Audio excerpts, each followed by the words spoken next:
So, Larina, are you an optimist or pessimist when it comes to the future of journalism? I'm afraid I'm a pessimist, but I'm a lawyer, so I always have to be.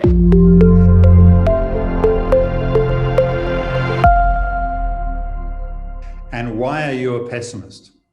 I've seen too many patterns lately, especially when it comes to media law, to hold out much hope that things are getting better before like at the moment, they're going to get a lot worse before they get better, I'm afraid.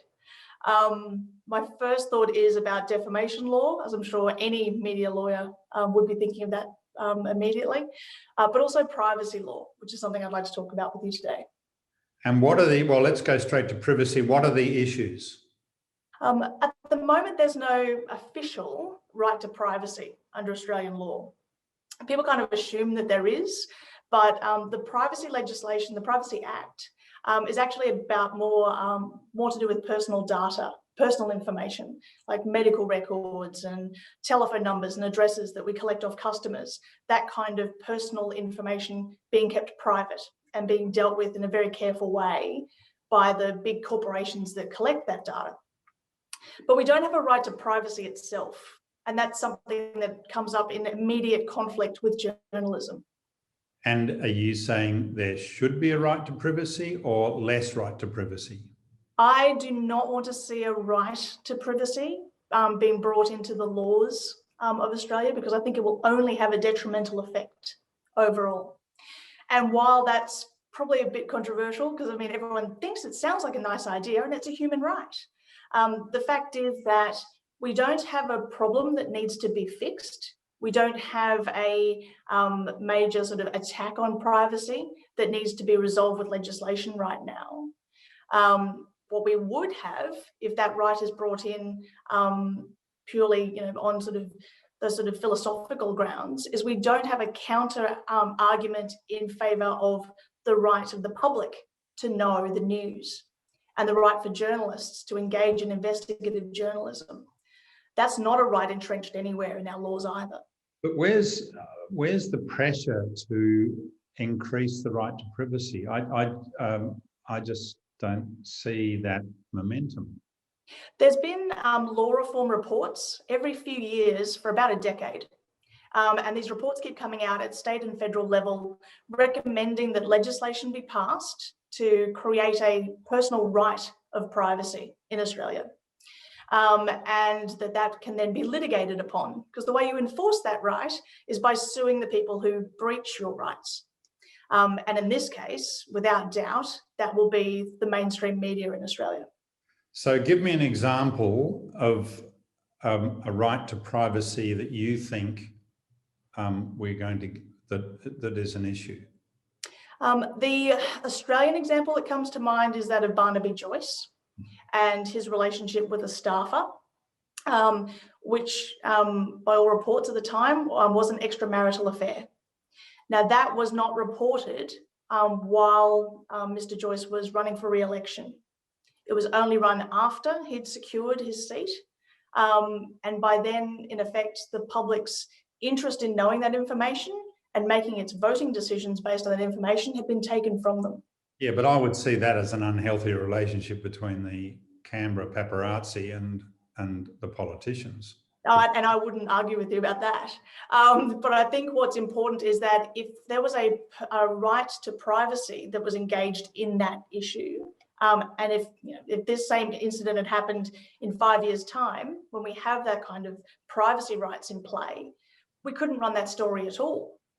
Yeah, but so there was controversy and people were saying it should never have been run. Some people were saying, but my guess was that the majority of people were in favour of exposing that. Yeah, and I agree with you. I think that's something that those people should have been told and should have been told sooner. Well, I didn't see any real pressure on changing the legislation there. No, because at the time, the focus was on, I think, on the bonk ban that the Prime Minister then brought in, and all the media surrounding that, which was all rather amusing. But when it comes to a privacy right, when it comes to people's private, personal, romantic relationships, that privacy right will absolutely attach to those situations and will stop the media from reporting on that. and not just as a matter of taste or a matter of timing or a matter of decorum. It will be a legal block on journalists reporting on private misconduct by public figures. So now, in America, they don't have that problem. Right. But so let's look in at Australia, we will. Let's look at another case. Let's look at the case of the allegation or the story that Four Corners did that included Christian Porter and delved into way back into his university days as a way of, well, a lot of people saw it as a way of rubbing his nose in his past unfairly. Yeah, and arguably, if there was a right of privacy entrenched in the law, Mr. Porter the Attorney General would have a right to say, I had a reasonable expectation of privacy in that situation. So the media cannot report on it. If they do report on it, I can sue them. I can get an injunction to stop them reporting that story. If they publish it before I get an injunction, I can then get substantial damages out of them. And what that then does is have a chilling effect over all other reporting of misconduct like that. I mean, heaven help us if the privacy laws in Australia had been in place before the Me Too movement, because I can guarantee you the Me Too movement wouldn't have happened at all in this country. We barely had one in Australia because of our defamation laws. But if we had a privacy law as well, stifling reporting on those kinds of what are effectively private incidents, we wouldn't have any kind of the reporting or any of the reforms that we're seeing now. So a case that illustrates your point might be the Cliff Richards case in Britain. Can you take us through that quickly? Yeah, sure. So that was an extraordinary situation. So there was a police investigation involving Cliff Richards, the British pop star, singer, celebrity for historical child abuse, that involved a raid on his mansion in country England, and was covered by the BBC as in cooperation with the local police. Cliff Richards sued the police and the BBC for breaching his right of privacy. And the police settled. We don't know the terms of that settlement deal, but the BBC fought it all the way to trial on principle, and the BBC lost. The court held that Cliff Richards' privacy rights were more important than reporting the news of a police investigation into him. Okay. So what you're arguing is that the future of journalism includes much more restriction on what the legislation and the courts will allow journalists to publish.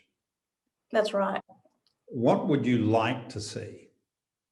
I think there has to be entrenched in those kinds of laws a public interest test, or a public interest defence, which allows journalism, media, anyone facing these kinds of claims to have a defence if what they're publishing is overall serving the public interest. And that is the old adage that it's not about what's interesting to the public, it's about what is in the public interest. And that's a test which sounds great in theory, but as we've seen repeatedly in defamation law, the judges simply do not uphold those defences. It is very difficult to get a public interest defence across the line. And that's either because there's always criticism of how a journalist prepared a story, regardless of how important it was to the public to receive that news. And often we see, judges sitting in the seat of the editor and saying, well, I wouldn't have reported it this way. So your defence fails. It's an extraordinary situation for us in what should be our best defence. And I know the Alliance for Journalist Freedom has put forward some legislation to support journalist rights and what the work that journalists do. And I think that's an important step towards getting those kinds of protections in place. Because what we don't have at the moment, what we are suffering from, is a vacuum of protection for journalists. And we see time and time again that media companies face massive payouts, sometimes in the millions of dollars, for doing what they are effectively their role in society is to do, which is to report on the news and disclose information. Thank you very much. Thank you, Peter.